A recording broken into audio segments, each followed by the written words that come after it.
porque agora eu vou falar de um assunto que quando a gente fez a chamada, começou a rodar na TV e até nas redes sociais, o pessoal começou a comentar, vou assistir, porque é um assunto que, olha, diz respeito à nossa qualidade de vida.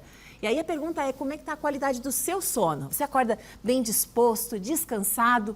Ou então já acorda com aquela sensação assim que, né, foi atropelado por um trator durante a noite? Para falar sobre isso, nós convidamos a pneumologista e médica do sono, Maria Júlia Klein, a quem eu agradeço muito a presença. Boa tarde. Doutora, a qualidade do sono, as pessoas levam a sério como deveriam? Assim, elas observam como estão dormindo? Eu acredito que sim. Eu acho que está havendo todo um movimento no mundo inteiro de valorizar o sono por causa das novas descobertas, né, sobre a importância do sono. Porque antigamente a gente tinha uma ideia que dormir era perder tempo. Então as pessoas dormiam, até tentavam dormir muito pouco para poder ocupar o seu dia o máximo possível. Mas hoje a gente sabe que o sono tem funções biológicas muito importantes e que são essenciais para a saúde. Então, as pessoas estão se preocupando, estão monitorando o sono, estão usando smartwatch que monitora sono, enfim, estão procurando ajuda quando identificam algo errado. Isso é bem positivo. Agora, doutora, dormir bem não significa dormir muito necessariamente. Não, cada um tem a sua quantidade ideal de sono, que no adulto gira em torno de 8 horas por noite. Algumas pessoas com menos se sentem bem, outras precisam de dormir um pouquinho mais. Isso é relativo, assim, 8 horas é uma média, mas não quer dizer que a pessoa precise dormir muito. O que é importante é que esse sono seja um sono de boa qualidade. Agora, a primeira pergunta que eu faço em relação a diferenciar o que é o ronco e a apneia do sono. A apneia...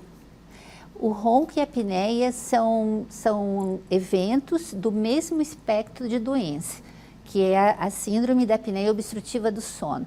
Então, o ronco seria a manifestação menos grave, já mais inicial, e a apneia já seria uma manifestação mais grave, já num contexto propriamente de uma doença já instalada. Mas geralmente elas convivem, né? O ronco e a apneia. Então, todos nós, crianças, adultos, temos um índice de ronco e apneia que é considerado normal. Então, no adulto até 5 apneias por hora e na criança até 1 apneia por hora. Mas, quando esse índice é muito elevado, ele pode trazer repercussões importantes na saúde, principalmente para o sistema cardiovascular, podendo levar a problemas de arritmia durante o sono, isquemia cerebral, isquemia cardíaca. Então, por isso que a gente sempre deve tratar o ronco e a apneia, né, quando existem. Assumir que ronca é até um problema social. As pessoas têm vergonha de assumir que roncam, né? Então, assim, como que ela pode identificar quando já é um problema? Porque, assim, a pessoa que ronca não ouve.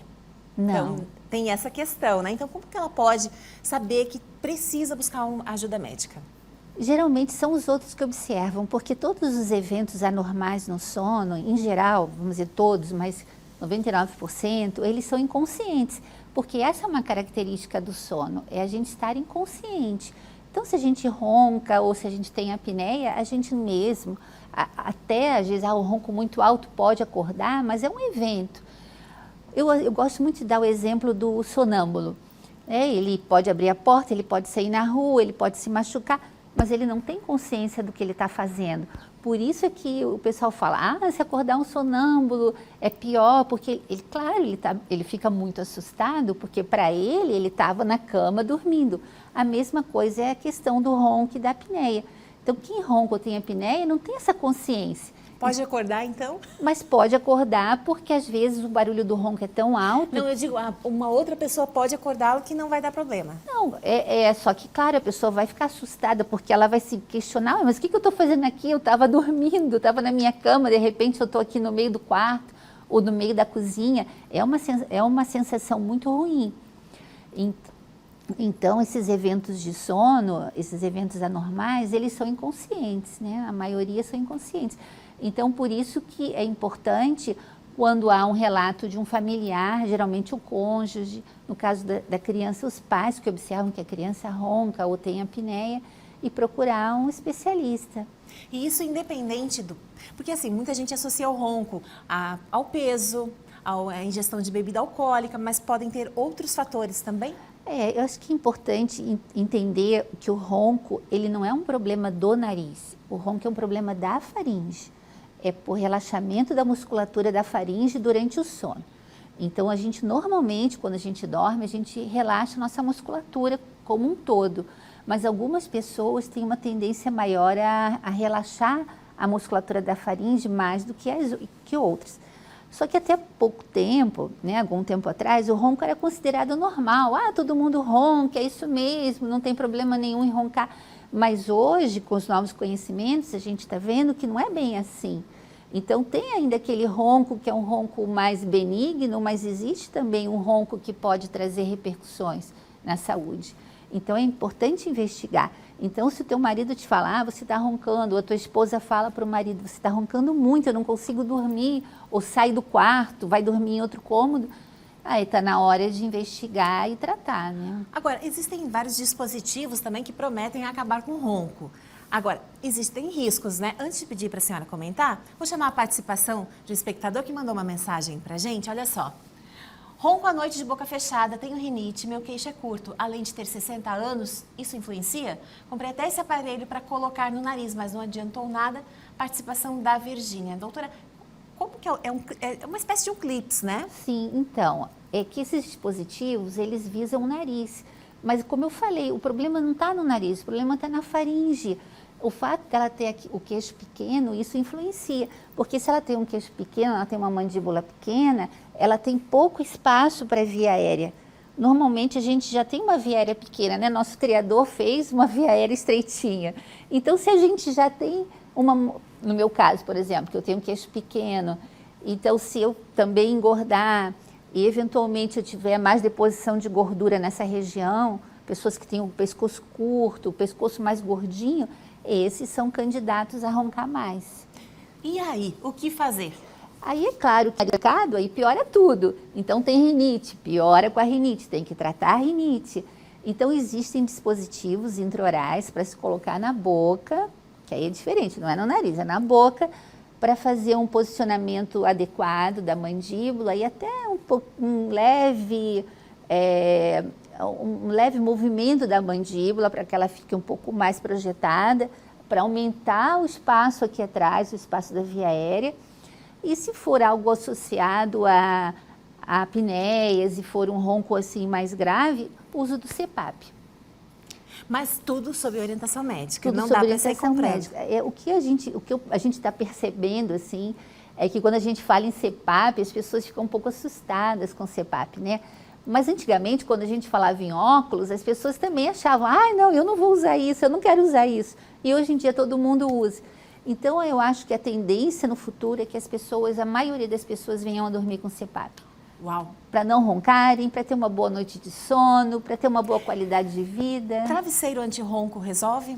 Ajuda, porque posiciona melhor a cabeça.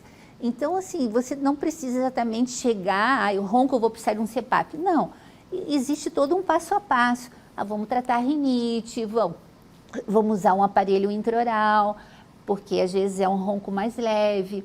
Agora, tem casos, ou então um posicionamento adequado da cabeça, né? Tem até profissionais da área da saúde que estão trabalhando muito com isso, com colchões, com travesseiros para posicionamento correto da cabeça durante o sono. Evitar o uso de álcool também antes de dormir, porque o álcool é uma substância que relaxa essa musculatura. Então, tem várias maneiras de você melhorar, de um modo geral, essa condição do ronco. Mas se nada disso resolver, então temos o CPAP aí, que é o padrão ouro do tratamento. Doutora, tem mais uma participação, a produção vai colocar aqui pra gente, que é outra. Meu marido reclama que ronco demais. Gostaria de saber o motivo, porque mesmo acordada, às vezes sinto que estou roncando. Olha só, a participação da Maria. É possível, doutora? Sim, é possível, porque provavelmente ela tem uma via aérea mais estreitada, aí eu teria que examinar para ver a questão do tamanho da mandíbula, né? Às vezes também são pessoas que têm obstruções mesmo nessa região. Então, às vezes até pequenas cirurgias otorrinolaringológicas melhoram, mas a gente tem que ver caso a caso, mas é possível sim, pessoas que já respiram, já com dificuldade, e se acordada ela já tem dificuldade, imagina dormindo, quando elas estão relaxadas e às vezes até em posição que não é tão adequada para a respiração, né? Adorei a entrevista. Tenho certeza que tem muita gente em casa, às vezes, que fica adiando, né? Buscar um especialista, se conhecer, achando que não tem solução. Tá aí, ó. Agora você viu que você pode buscar um profissional e pode descobrir, porque às vezes pode ter mais de um motivo aí envolvido nessa questão, né, doutora? Sim, eu queria te pedir se eu posso também divulgar a Semana do Sono. Olha só, então vem aí a Semana do Sono. Então, a gente sempre em março, a gente comemora a Semana do Sono, que são essas chamadas para a importância do sono, e vai ser do dia 13 ao dia 19 de março. Né? E a Associação Brasileira de Sono, esse ano definiu como tema da campanha, dormir é essencial para a saúde. Então, obrigada por eu poder divulgar aqui. Claro, e a gente vai programa. voltar a falar mais sobre isso, mais pertinho ali do evento em março. Doutora Maria Júlia Krain, muito obrigada e seja sempre bem-vinda ao Ver Mais. Obrigada pelo convite.